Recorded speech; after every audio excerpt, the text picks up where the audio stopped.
Are you looking to develop your current workforce?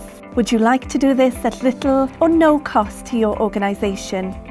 The Urdd are proud to provide Welsh medium training within your organisation through its apprenticeship scheme, funded by the Welsh Government. A member of your staff will undertake an apprenticeship in sports activity leadership whilst continuing with their current duties. They will also gain the following qualifications: NVQ Level 2 Activity Leadership, Level 2 in Principles of Coaching, Sport-Specific Qualifications.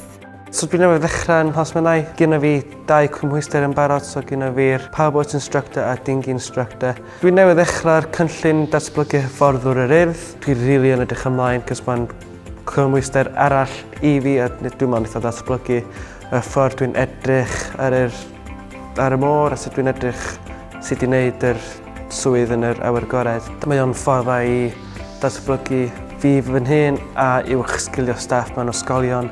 The scheme provides continuing professional development and is being offered across Wales. The Urdd are currently looking for individuals and organisations to take part.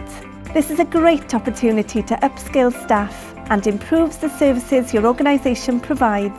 Contact us today.